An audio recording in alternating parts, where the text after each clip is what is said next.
आपने recently recession के बारे में काफ़ी सारी न्यूज़ सुनी होगी कि ये ग्लोबल रिसेशन आने वाला है।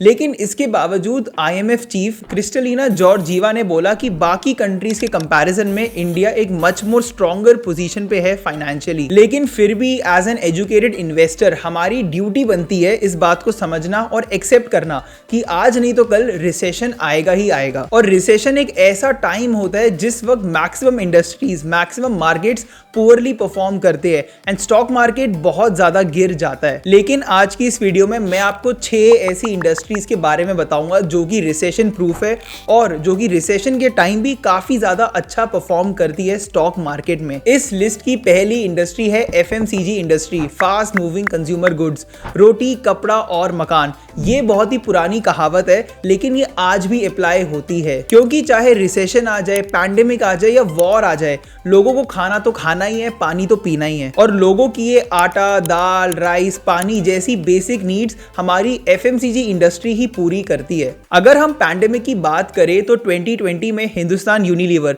जो कि इंडिया की लार्जेस्ट एफएमसीजी कंपनी है, उनका रेवेन्यू 397 बिलियन रुपीज से बढ़ के 470 बिलियन रुपीज पहुंच गया।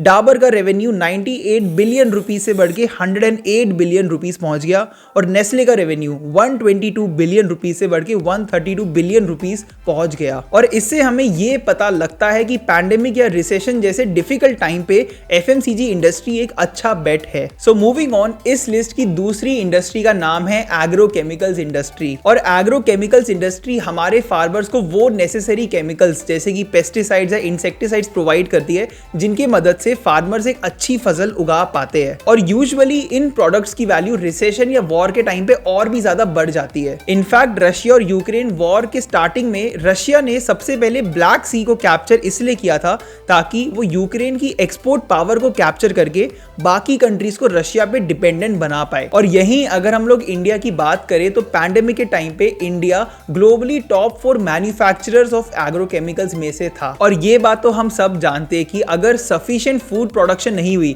तो रिसेशन हो, वॉर हो या फिर नॉर्मल टाइम्स ही क्यों ना हो, लोगों को खाना नहीं मिल पाएगा। और इसीलिए इंडिया ने मई के मंथ में व्हीट एक्सपोर्ट्स पे सडनली हेवी रिस्ट्रिक्शंस डाल दी थी ताकि इंडिया में कोई फूड सिक्योरिटी के इश्यूज ना आए। और इन्हीं रिस्ट्रिक्शंस के बाद इंडिया पेस्टिसाइड्स जैसी कंपनीज का रेवेन्यू 27% जंप भी किया था। आगे बढ़ते हुए हमारी इस लिस्ट की तीसरी इंडस्ट्री है होलसेल रिटेलर्स। जब भी कोई रिसेशन, पैंडेमिक या वॉर जैसा क्राइसिस आता है तो हर फैमिली की, हर हाउस होल्ड की सबसे पहली प्रायोरिटी होती है कि आने वाले महीने के लिए उनके पास राशन हो, उनके पास ग्रोसरीज हो। और बहुत सारे लोगों को यह भी डर रहता है कि आने वाले अनसर्टेन टाइम्स में कहीं इन राशन का दाम बढ़ ना जाए, तो वो पहले ही बहुत सारा राशन खरीद के रख लेते हैं एक डिस्काउंटेड प्राइस पे। और इसी चीज का सबसे बड़ा फायदा मिलता है डीमार्ट और रिलायंस मार्ट जैसे होलसेल रिटेलर्स को, जो कि रिसेशन के टाइम पे काफी अच्छा प्रॉफिट कमाते हैं। फॉर एग्जांपल, एक रीसेंट रिपोर्ट के मुताबिक डीमार्ट का रेवेन्यू पिछले साल 7600 करोड़ से बढ़ के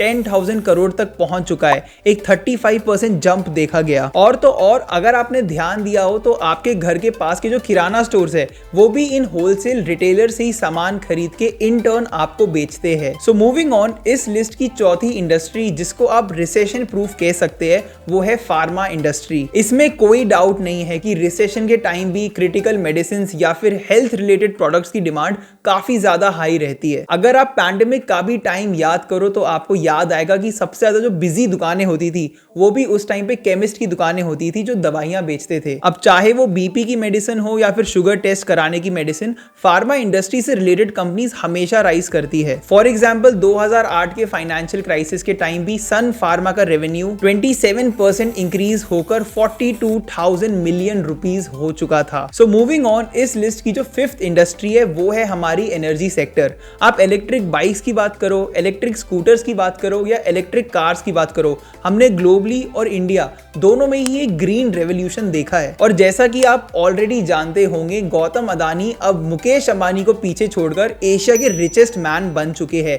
और इसमें एक बहुत बड़ा हाथ था अदानी ट्रांसमिशंस का। और 2020 यानी कि पैंडेमिक वाले ईयर में अदानी ट्रांसमिशन का रेवेन्यू 57% से बढ़ा था, जिसकी मदद से इंडिया का 2030 objective of making India 100% electric vehicle nation को पूरा होने में काफी ज्यादा सपोर्ट मिला। और ये बात तो हम सब जानते हैं कि फ्यूचर इलेक्ट्रिक प्रोडक्ट्स का ही है, इलेक्ट्रिक व्हीकल्स का ही है। और रिसेंटली अदानी ने ये भी डिक्लेयर किया था कि वो वर्ल्ड के largest producer of green energy बनना चाहते हैं, जिसके लिए वो $70 बिलियन भी इन्वेस्ट करने वाले हैं जल्द ही। सो फाइनली इस लिस्ट की लास्ट और सबसे अनएक्सपेक्टेड इंडस्ट्री है makeup industry. Indian journal public health के मुताबिक कोविड के टाइम पे लोगों का स्ट्रेस लेवल 7% से बढ़ के 36% तक पहुंच गया था। बट हैरानी की बात यह है कि इसी टाइम पे मेकअप प्रोडक्ट्स की डिमांड्स घटने की जगह और ज्यादा बढ़ने लग गई थी। फॉर एग्जांपल नायका का रेवेन्यू 2021 में 1160 करोड़ से सीधा 1860 करोड़ तक पहुंच गया था। क्यों?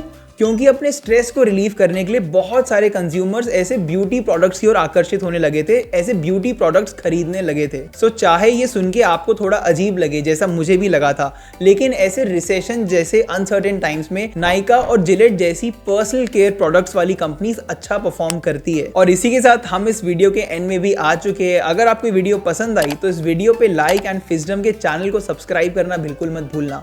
Thank you.